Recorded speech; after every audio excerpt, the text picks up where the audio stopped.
સંજયભાઈ હાથ ઉછીના પહેલાં પૈસા લીધેલા હતા થોડાક ટાઈમ પહેલાં, ને પછી મેં એને કીધું, મેં કીધું ભાઈ તને પૈસા આપી દેવા છે કીધું, પણ મારે સગવડ હમણાં થઈ જાય એટલે આપી દઈશ.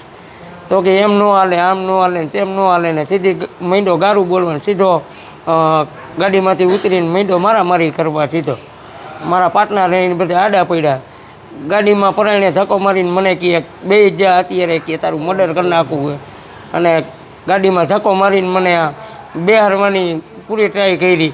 હું ગાડીમાં બેઠો નહીં, પણ મને કહે જેને જે કરવું હોય ને એ કરી લે. પહેલાં મને હારી પટ માર્યો એટલે પછી ગાડીમાં ધક્કો મારીને અંદર બેહારવા કરતા હતા. પછી હું નો અંદર બેઠો, પછી અહીંયાથી પછી સીધા એ વયા ગયા. અહીંયા એ બે જણા હતા, એક હામદભાઈ કરીને હતા અને એક આ ભાવેશ હતો. ભાવેશ હામદભાઈ મને કારખાનામાં બોલાવવા આવ્યા, અમે રીલની ગાડી ઉતારતા હતા. અહીંયા બોલાવીને મને કે હાલતો કહીએ ગાડી એ કહીએ કામ એ કહીએ અહીંયા કણે. મેં કીધું હાલો હું આવું, બીજું શું.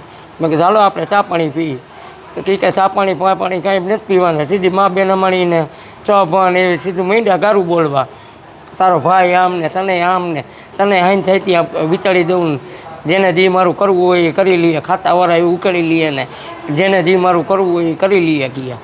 આજે હાઈન થઈ ત્યાં કે તારા ઘરે આવીને કે હજી કે અત્યારે ના આટલો માર્યો હોય, હાઈન જે તારી ઘરે આવીને તારા બાળી છોકરાને બધાને મારવું કી. તો મેં કીધું આવજે કીધું.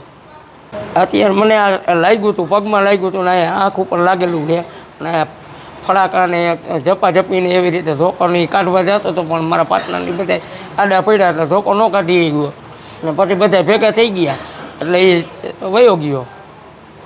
અત્યારે સાહેબ આવ્યા હતા, બધું પૂછ્યું મને કેવી રીતે બનાવ બન્યો હતો. સાહેબ હું તો કારખાને ગયો હતો અને પાછળથી આવી રીતે અંદર મને આ ઓચિંતાના બપોરે 2 વાગે બોલાવવા આવ્યા બહાર, કે બહાર આવો તમારું કામ છે. બહાર નીકળો ત્યાં સીધું માંડ્યા ગારું બોલવાનું, માંડ્યા મારવા જ ઉતરીને સીધું. એ ભાવેશ ઉતરીને સીધો મારવા જ માંડ્યો.